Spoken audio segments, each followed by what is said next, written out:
बाळा, तुझ्या आयुष्यात सध्या जे काही घडतं आहे त्यामुळं तू गोंधळलेला आहेस, निराश झाला आहेस, हे मला ठाऊक आहे.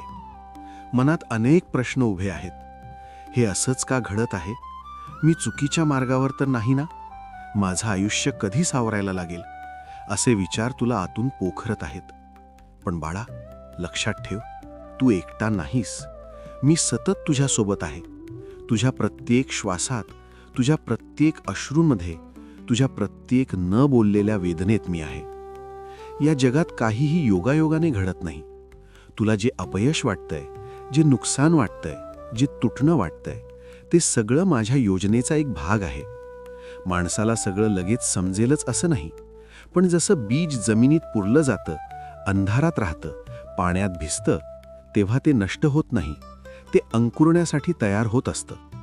तसंच तुझ्या आयुष्यात सध्या जे अंधाराचे दिवस आहेत ते तुला संपवण्यासाठी नाहीत, तर तुला घडवण्यासाठी आहेत. तू स्वतःला खूप दोष देतोस. मी कमी पडलो, मी योग्य ठरलो नाही, मी सगळ्यांना निराश केलं असं म्हणतोस. पण बाळा, तुझं मन किती प्रामाणिक आहे, तुझं हृदय किती शुद्ध आहे हे मला माहीत आहे. लोकांना तुझं बाहेरचं अपयश दिसतं, पण मला तुझं आतलं लढणं दिसतं. तू हार मानलेली नाहीस, फक्त थकलेला आहेस. लक्षात ठेव, मी तुला कधीच चुकीच्या मार्गावर नेणार नाही. तुझी वाटचाल योग्य दिशेनेच चालली आहे, जरी तुला ती तशी वाटत नसेल. काही वेळा मी तुला थांबवतो, काही वेळा मागे नेतो, कारण पुढे जाण्याआधी तुला मजबूत व्हायचं असतं. कमकुवत पाया असलेल्या इमारती उंच जात नाहीत. मी तुझा पाया मजबूत करत आहे.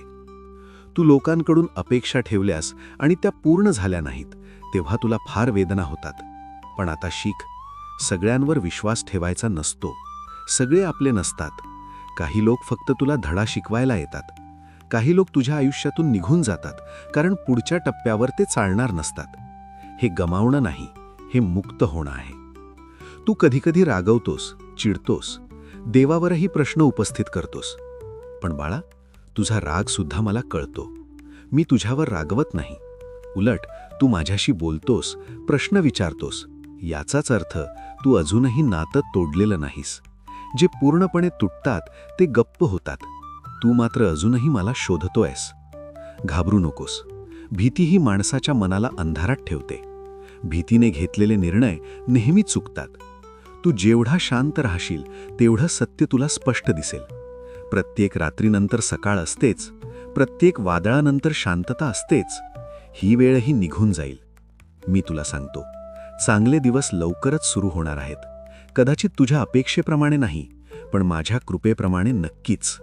जे तू गमावलं आहेस त्याहून अधिक मी तुला देणार आहे, पण योग्य वेळी. घाई करू नकोस. फळ कच्चं तोडलं तर गोड लागत नाही. तुझं कर्तव्य फक्त एकच आहे, प्रामाणिक राहा, मेहनत करत राहा आणि मनात श्रद्धा ठेव.